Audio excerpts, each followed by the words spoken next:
Alam ng mga pulis natin, Your Honor, Mr. Chair, na patayin, may reward. Kung mamatay yung nasa watch list, may reward system yon ang ibigay. Your Honor, Mr. Chair, maski may kasalanan yun o wala, may ginawa na totoong nabaybas o wala. Dati na ring lumitaw ang isang police officer para kumpirmahin ang di umano'y reward system sa mga pulis kapag may pinapatay sila. As early as 2009, pinansinan ng international group na Human Rights Watch na kailangang maimbestigahan ang nagngangalang Davao Death Squad, isang grupong umano'y responsable sa targeted killings sa Mindanao, kabilang ang sa Davao City. Naniwala ang grupong hindi random ang pagkamatay ng mga biktima nito at sangkot pa mismo ang mga pulis habang suportado raw ito ng mga opisyal ng gobyerno. Base naman sa tala ng ICC, 1980s pa raw may common plan ang nasabing grupo. Ang grupo raw ay hindi basta rogue vigilantes, kundi may malinaw na hierarchy at command structure kung saan kinakailangan muna ng approval bago isagawa ang pagpatay. Ang mga target ay karaniwang pinaghihinalaang drug pushers o users o petty criminals gaya ng mga magnanakaw. Mismong si dating Pangulong Rodrigo Duterte na rin ang kalaunay nagsabing si Senator Bato de la Rosa na nooy PNP chief ay bahagi nito. Lahat itong sa right side ko, dumaan ito ng Chief of Police, Police Director. Puro commander ng death squad yan. Yung isang senador, yan ang nakaupo dyan, si Senator De La Rosa. Death squad rin yan. Because they were police directors handling the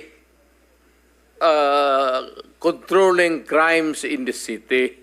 Sinabi rin ni FPRRD sa isang Senate hearing na inutusan niya ang mga pulis na i-provoke ang umano'y mga sospek para manlaban at nang sa gano'y may dahilan daw ang mga pulis para patayin sila.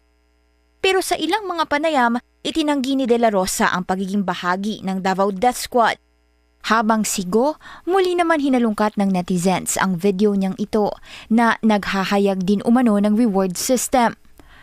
Nabanggit rin po niya, nandyan po rin po yung reward na kanyang sinabi noon, 1 million po sa mga ninja cops, patay. Pag buhay, kalahating milyon lang po. Pag lumaban, 2 million. Ayon sa nooy testimonya ni Lieutenant Colonel Jovi Espinido sa isang House Quad Committee hearing, may kota ang mga pulis manukhang ng di umano'y drug users at pushers. Kadalasan ay umaabot ito sa 50 to 100 households per day. Sa papel, ang tokhang daw ay dapat pagkatok sa bahay ng akusado at pakikipag-usap dito. Pero naging notorious daw ito sa operasyon na nagdulot ng madugong pagpatay. Umabot ang tokhang sa reward system na anyay pumapalo pa raw minsan ng 600,000 pesos. Alam daw ito ng halos lahat ng opisina ng PNP nationwide. Si Espinido ang nooy chief ng Albuera, ang lugar ni dating Mayor Rolando Espinosa na nooy drug suspect at namatay sa kanyang selda noong 2016 sa gitna ng isang police operation. Tingin ng ICC, si FPRRD ang nooy head ng Davao Death Squad. Isa ito sa mga nilalaman ng warrant of arrest sa kanya ng International Tribunal. Ayon naman sa inilabas nitong listahan ng co-perpetrators umano ng dating Pangulo, may otoridad at kontrol daw sa unit ng mga pulisya si De La Rosa.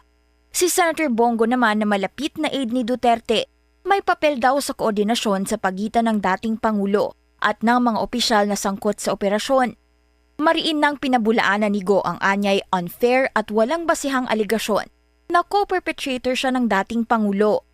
Highest standards of integrity, transparency at dedication to the welfare of Filipinos ang naging sandigan daw niya sa kanyang career.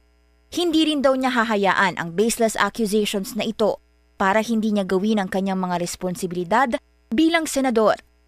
Sa tala ng grupong PREDA, mula 1998 hanggang 2016 pa lang, nasa 1,425 na individual ang nasawi dahil sa Davao Death Squad.